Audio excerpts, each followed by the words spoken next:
Ok, le soleil.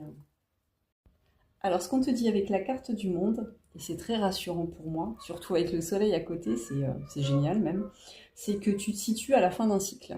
Tu es à la fin d'un cycle, et à la fin d'un cycle, entre deux cycles de vie, donc c'est-à-dire que tu viens de terminer quelque chose dans ta vie, je sais pas, peut-être un travail, peut-être, enfin là, tu es d'un passage d'un travail à un autre, tu es peut-être en train de te lancer sur un projet, bref, il y a quelque chose qui bouge dans ta vie, mais en profondeur.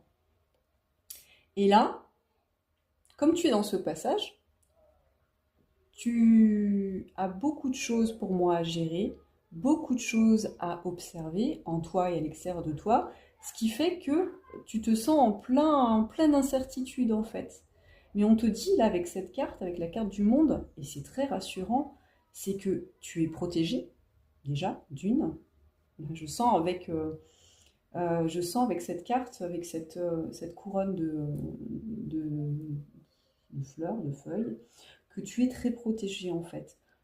On veille sur toi. Clairement, on veille sur toi.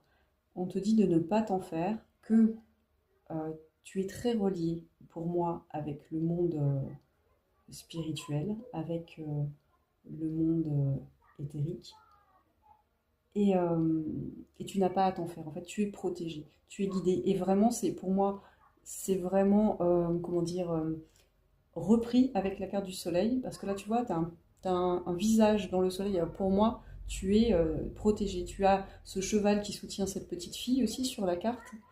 Avec la carte du soleil, d'ailleurs, on est sur quelque chose de très lumineux. On te dit de ne pas t'inquiéter, que les choses vont trouver leur solution.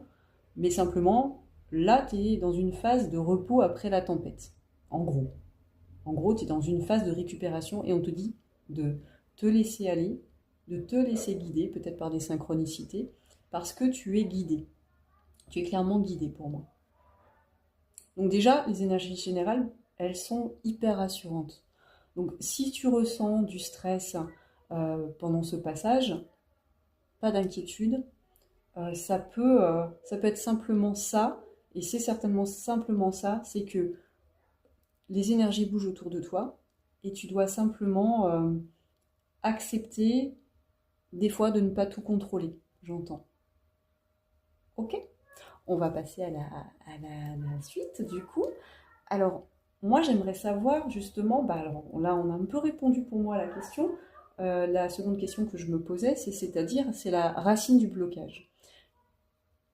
Qu'est-ce qui alourdit en fait? Qu'est-ce qui te freine? Qu'est-ce qui te limite?